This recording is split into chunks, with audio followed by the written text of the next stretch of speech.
Hey there everyone, and welcome back to my channel. This video has more tips about finding a job in Saudi Arabia, and it's a follow-up to my previous video about finding a job in Saudi, which if you haven't seen yet, please go over and watch it after this.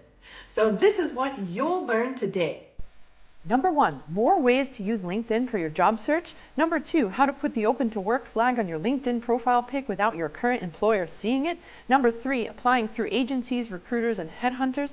Number 4, a tip about your CV or resume. And number 5, a note on qualifications. Right, so let's jump right into it. But before we do, let me remind you that my book about Saudi Arabia, Culture Smart Saudi Arabia, came out last year in July. It's available on Amazon and all major booksellers. And for those of you who are not yet up to date on my whereabouts, well, I am now splitting my time between Italy and Saudi Arabia. I recently took a new job here in Riyadh back in September 2023, which explains the long absence why I haven't been making videos lately. But I hope to be back on track and making videos on a regular basis now, inshallah. Inshallah means God willing, and Arabs typically say it after making plans or stating an intention. Also, don't forget to check out the links in the description of this video. You can find a link to my packet job opportunities in Saudi Arabia and some other useful information. So let's start with point number 1, which is about your job search in LinkedIn. In my last video, we talked about how important it is to use LinkedIn for your job search, since all Saudi recruiters use it. We also talked about how to set up job alerts in LinkedIn. But did you know that a lot of people advertise job openings simply by using the LinkedIn newsfeed? Well, how to find these job openings if you're not connected to those people? It's actually quite easy, and I'll show you how now. Okay, so you just go to LinkedIn search bar and you type in jobs in Saudi. There are lots of groups here, as you can see, which you can take a look at afterwards. But for now, I'm going to press enter. And then I'm going to click on posts. And I'll select the date range. So let's say past week, show results, and there you see lots and lots of posts by people who are hiring for their company. You can also narrow down the job search and put, for example, teacher jobs in Saudi. And you can find specific teacher jobs being listed here. I also recommend following these people because they may post jobs in the future as well. So you just want to make sure that these are legitimate job postings and not clickbait or something. So please use your own discretion and do your due diligence. One thing is for sure though, you should never pay any recruiter when applying for a job in Saudi. Number 2, how to put the open to work flag on your LinkedIn profile pic without your current employer knowing it. Now, of course, you don't want your current employer to see that you've put the open to work flag on your LinkedIn profile pic. But there is a way to let recruiters know that you're open to new jobs without jeopardizing your current position.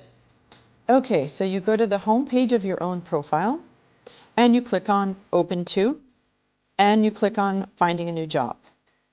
Now here you can add job titles, specific jobs you're looking for, locations, etc. And once you're done doing all that, you can go down here. And this is the important thing. If you click all LinkedIn members, the open to work flag is going to show up like this and everyone will see it. If you click recruiters only, then of course, only recruiters are going to see it.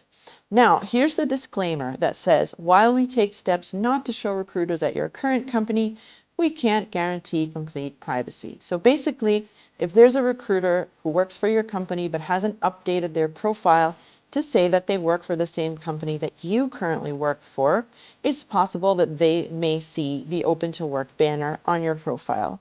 So just keep that in mind. Otherwise, I think it's pretty safe.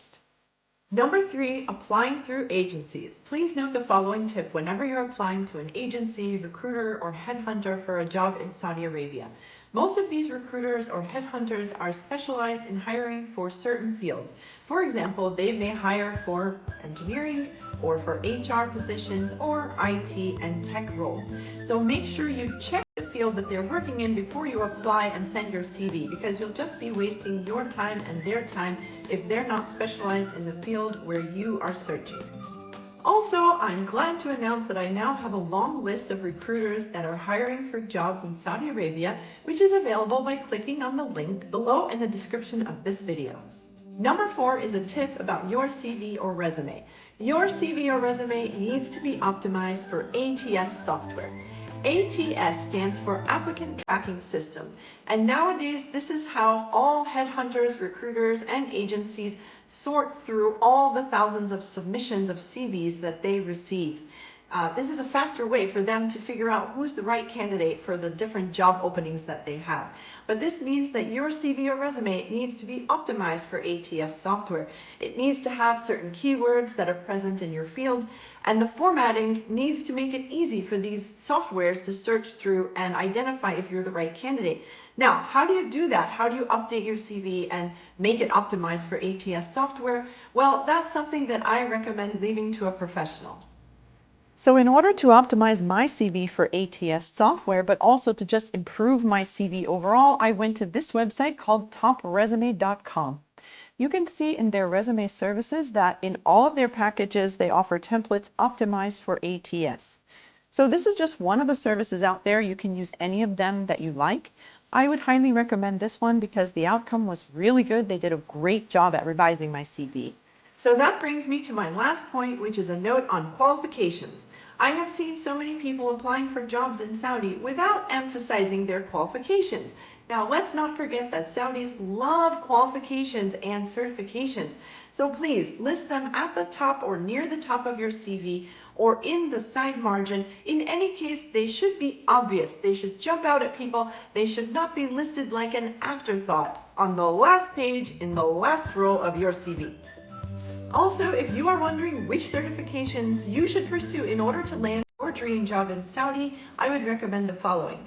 First of all, you need to research which are the recognized institutions and organizations that are providing training courses, qualifications, and certifications that are like the most internationally recognized in your field. For example, if you're in project management, the organization is PMI and the certification is PMP. If you're in the HR field, it's CIPD, and so on. And don't forget that inside the job postings, they usually list the qualifications that are required or desired for that role. So what you can do is read many job descriptions and just take note of the qualifications that are most often listed as required or desired for that kind of job. So that brings me to the end of this video, Finding a Job in Saudi Arabia, Part 2. As a final note, I would like to mention that many of you have complained to me saying that you've sent hundreds of job applications, you've been searching for a really long time, and you haven't found anything yet. Well, let me take this opportunity to remind you that the job search process takes a really long time. Please be patient with yourself and don't give up. I personally sent hundreds of job applications before I got the job that I have now. If you are really determined to find a job in Saudi, you may consider coming here for a visit. That way you can meet people, you can understand the culture better, you can build your network, and ultimately increase your chances of finding a job. Remember that Saudi is a very relationship-based society and a highly verbal culture that prefers face-to-face communication. Therefore, if you can plan a visit here for 2 weeks or even a month, plan a lot of meetings, you can build your network, and that will ultimately be your best resource when landing your dream job. Well, that's all for this video. Thanks for watching. Don't forget to subscribe and please do stay tuned because in one of my upcoming videos, I will be talking about how to negotiate your contract once you get that job offer in Saudi Arabia. Bye for now.